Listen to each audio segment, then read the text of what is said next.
El cerebelo es una región del encéfalo cuya función principal va a ser la de integrar lo que son las vías sensitivas con las vías motoras. Va a integrar además toda la información recibida para precisar y controlar las órdenes que la corteza cerebral manda al aparato locomotor a través de las vías motoras, ¿no?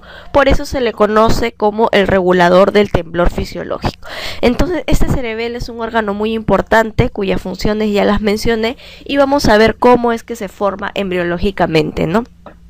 Para todas las bibliografías, este cerebelo se va a formar de la parte dorsal según el Moore o de la parte dorsolateral según el libro del Lachman, de lo que son las placas alares como se señala en la diapositiva, ¿no? Que está indicando la flecha que dice el labio rómbico.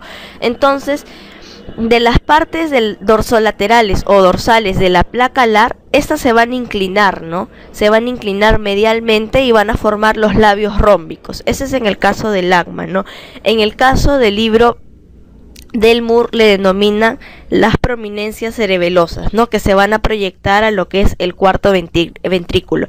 Entonces, estas prominencias cerebelosas o estos labios rómbicos se van a aproximar, van a aumentar de tamaño y se van a fusionar en lo que es el plano medio, ¿no? Y estas prominencias van a sobrepasar la mitad anterior del cuarto ventrículo y se superponen con lo que es el bulbo raquídeo y la protuberancia.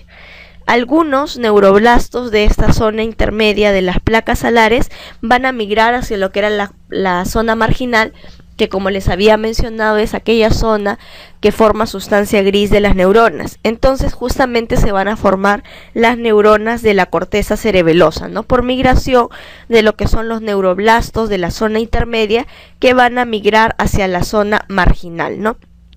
Entonces, podemos decir que el cerebelo tiene origen de la placa alar, ¿no? De lo que esta placa alar, al fusionarse dorsalmente, va a formar los labios rómbicos y estos labios rómbicos van a formar lo que es la placa cerebelosa, ¿no? Como resultado de una profundización de la curvatura que va a originar estos labios rómbicos, se comprimen en dirección céfalo-caudal y van a formar lo que es la placa cerebelosa. Entonces, en un embrión de 12 semanas aproximadamente, se va a poder observar las partes del cerebelo que van a constituir todavía partes del adulto, ¿no? Que son el vermis, que es el gusano del cerebelo, ¿no? Como en alguna de las imágenes anteriores lo hemos visto, ¿no? El cerebelo, ¿no? Por ejemplo, acá, ¿no? Ahí tenemos las partes del cerebelo, los hemisferios cerebelosos y el vermis, que es la parte central, ¿no? Entonces, estas partes se van a formar en la semana 12 del desarrollo. Asimismo, el cerebelo tiene un desarrollo filogenético, ¿no? Y se divide en tres partes, en lo que es el arquicerebelo, que contiene al lóbulo floconodular, ¿no? Este lóbulo va a ser el lóbulo más antiguo, ¿no? Filogenéticamente, y es la parte más primitiva del cerebelo. Va a tener conexiones el lóbulo floculonular, es decir, el arquiocerebelo, con lo que es el aparato vestibular, ¿no? Que se relaciona bastante con lo que es el nervio vestíbulo coclear, que es el octavo par craneal. Entonces, el cerebelo se va a dividir en tres partes, la que he mencionado, el arquiocerebelo, el paliocerebelo, que está conformado por el vermis y el lóbulo anterior. Este es de desarrollo más reciente y está relacionado con lo que es la información sensitiva de lo que son las extremidades, y el neocerebelo, que conforma el lóbulo posterior del cerebelo y es la porción más reciente filogenéticamente hablando, que va a participar en el control selectivo de lo que son los movimientos de las extremidades, ¿no? Todas estas fibras nerviosas que van a partir del cerebelo, de la corteza y que van a llegar a la médula, van a ser atravesadas por el bulbo protuberancial o lo que es la protuberancia anular, que también es parte de justamente del metencéfalo, ¿no? Entonces, en esta diapositiva no les estoy mostrando, según el libro de Lachman, cómo se va a formar el cerebelo. A partir de lo que es el engrosamiento dorsal de la placa alar, que va a formar los labios rómbicos, o también denominados las prominencias cerebelosas, ¿no? Pero ya saben que estas prominencias cerebelosas o labios rómbicos provienen del engrosamiento dorsal de las placas alares. Entonces, esto, conforme avanza el desarrollo, no se van a profundizar y van a formar a los labios rómbicos, que al comprimirse cefalocaudalmente van a formar a lo que es la placa cerebelosa. Ya en el embrión de 12 semanas tenemos el vermis y lo que son justamente los hemisferios cerebelosos, ¿no? Entonces, ese es a grandes rasgos, ¿no? Cómo se origina el cerebelo. Pero ahora nosotros vamos a ver la formación de las neuronas del cerebelo. Habíamos dicho que todas las neuronas de lo que es el sistema nervioso se forman a partir de las neuronas primitivas denominadas los neuroblastos. Pues bien, los neuroblastos de la zona intermedia de la placa marginal van a migrar y van a diferenciar lo que son las neuronas de la corteza cerebelosa, ¿no? Y es así como se van a formar las neuronas a partir de los neuroblastos por una migración hacia la capa marginal, ¿no? Entonces, vamos a ver también que el neuroepitelio que migra a la superficie del cerebelo va a formar lo que es la capa granular externa, ¿no? En la imagen A nosotros estamos viendo un embrión de 8 semanas. En la imagen B ya vamos a seguir con el desarrollo. Es un embrión de 12 semanas en las cuales ya se forma la capa granular externa, producto, ¿no?, justamente del desarrollo de las células formadas por el neuroepitelio, ¿no?, es decir, por los neuroblastos, que van a migrar a la parte superficial del cerebelo, formando en la semana 12 la capa granular externa, ¿no? Y allí también vamos a ver de que esta capa se conserva la capacidad de dividirse y forma una zona proliferativa en lo que es la superficie del cerebelo, ¿no? Entonces, al 6º mes del desarrollo, nosotros vamos a ver de que esta capa va a generar las demás tipos de células, ¿no? Como por ejemplo las células de Purkinje, ¿no?, que son las células principales del cerebelo, ¿no? Células de Purkinje solamente las vamos a encontrar a nivel de cerebeloso. Entonces, justamente esta capa granular externa va a migrar hacia la zona donde se va a localizar las células de Purkinje. Además de ello, va a originar lo que son las células granulares, las células en cesto y las células estrelladas, que son producidas por células que producen la sustancia blanca del cerebelo. En la imagen C nosotros podemos observar a un embrión, el cual tiene 13 semanas. En la imagen D, un embrión de 15 semanas, ¿no?, en donde vamos a ver la formación de la capa granular externa en la superficie de la placa cerebelosa. Entonces ahí podemos apreciar cada una de las imágenes y más o menos vamos a ver cómo es que se forman estas células, ¿no? Como dice ahí en la diapositiva, las células del neuroepitelio van a migrar hacia la superficie externa y forman la capa granular externa, con capacidad de dividirse y de proliferar, ¿no? Entonces ahí estamos viendo, sobre todo en la imagen D, el núcleo dentado, también, que es una parte muy importante porque es el núcleo cerebeloso profundo que alcanza su posición final al momento del nacimiento, ¿no? La corteza cerebelosa también cabe resaltar que está formada, además de las células de Purkinje, por las neuronas 2 de Golgi, ¿no? Y también son neuronas producidas por la capa granular externa, ¿no? Entonces, la formación de las neuronas en lo que es la corteza cerebelosa, vamos a ver que se está dando justamente a partir de las células neuroepiteliales que van a migrar hacia la superficie, formando la capa granular externa, y a partir de la capa granular externa se da la formación de todas las células cerebelosas.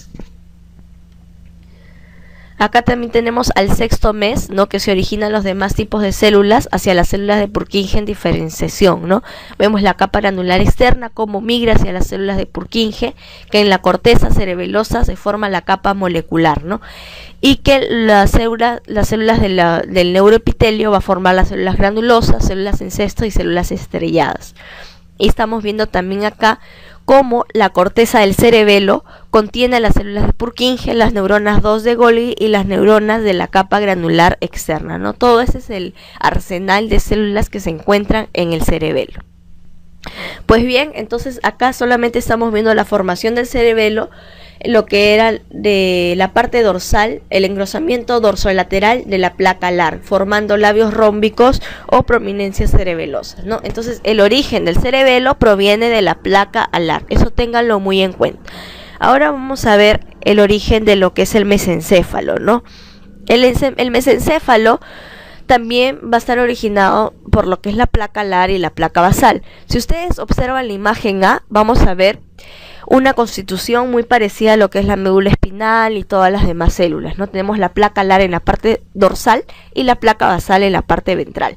Pero cuando hay un mayor grado de diferenciación, es decir, en la imagen B, nosotros estamos viendo que esta placa basal se ha dividido en dos núcleos y no en tres como los veíamos en el caso de lo que era el romboencéfalo, ¿no? El mielencéfalo y el metencéfalo, ¿no? Sino acá estamos viendo que se dividen en dos. ¿Se acuerdan que había la columna somática eferente somática, la eferente visceral general y eferente visceral especial? Pues bien, acá solamente existen dos, la eferente somática y la eferente visceral, ¿no? En el caso de la eferente somática contiene los núcleos del par craneal 3 o el oculomotor y del par craneal 4 o el abducens, o el abducens es el 6, o el troclear. Y en lo que es la columna eferente visceral contiene el núcleo de Edinger-Westphal, ¿no? Este núcleo es un núcleo parasimpático que sirve para lo que es la inervación del músculo pupilar del esfínter, ¿no? Es decir, cuando ustedes tienen un estímulo luminoso conocido como el efecto fotomotor, van a estimular a través de un haz luminoso a lo que son las pupilas. Entonces este reflejo parasimpático va a ser guiado justamente por el núcleo de Edinger-Westphal, ¿no? Al haber más luz, la pupila se va a contraer. Esta contracción de la pupila la va a realizar el núcleo de Edinger-Westphal, que se va a encontrar, ¿no?, en lo que son las vías eferentes viscerales del mesencéfalo, ¿no? Ahí tiene su aplicación clínica y es muy importante. Entonces, esta placa basal solamente se diferencia en dos núcleos, a diferencia de las demás estructuras que habíamos visto, ¿no? Como el bulbo raquídeo, protuberancia, ¿no? Esas sí se dividían en tres núcleos. Ahora, vamos a ver que la porción anterior de este mesencéfalo es una prominencia, ¿no? Es decir, ha crecido. La placa marginal de la placa basal se va a agrandar y va a producir lo que se conoce como el pie peduncular. En este pie peduncular van a pasar las vías para las fibras que van a descender desde lo que son los centros superiores hacia los centros inferiores. Entonces el pie peduncular solo lo encontramos en el mesencéfalo y va a servir como una vía de conexión entre lo que son las fibras superiores con las fibras inferiores. Otra diferencia marcada también que podemos apreciar va a ser la formación de la placa alar, ¿no? La placa alar ya no va a formar también, ¿no?, los núcleos o las vías aferentes somáticas, aferente visceral general y aferente visceral especial, ¿no? Sino que va a formar lo que son los colículos, ¿no? Los colículos van a formarse a partir de una onda de neuroblastos que van a migrar hacia lo que es la capa marginal. Y en esta capa marginal, estos neuroblastos se van a disponer en capas. Entonces los colículos van a ser producidos por lo que es la placa basal, ¿no? La placa alar. Y esta placa alar entonces contiene el folículo anterior o superior, que es el centro de correlación y reflejo para lo que son los impulsos visuales, ¿no? El colículo superior, y el colículo posterior o inferior es la estación simpática para los reflejos auditivos. Entonces vamos viendo las diferencias con este mesencéfalo, ¿no? Este mesencéfalo es muy importante porque ya hay demasiadas diferencias, como la formación de los pies pedunculares, ¿no?, que habíamos señalado ahí, que se formaban a partir de la placa marginal de la placa basal ensanchada, la formación de los colículos como parte de las placas alares y la formación de la placa basal, que daba lugar solo a dos núcleos, ¿no?, lo que era el eferente somático y el eferente visceral. Eferente visceral a grandes rasgos, ¿no? Ya no va a ser eferente visceral especial ni lo que es el eferente visceral general, ¿no?, sino simplemente eferente. Asimismo, la placa alar también va a formar a lo que es el núcleo rojo y la sustancia negra, ¿no? Ustedes van a ver el núcleo rojo en esa estructura. Ese núcleo rojo es una migración de la placa alar. Entonces la placa alar, además de formar el folículo superior y el colículo inferior, forma el núcleo rojo. Y la placa basal forma el núcleo o la vía eferente somática y eferente visceral, así como los pies pedunculares.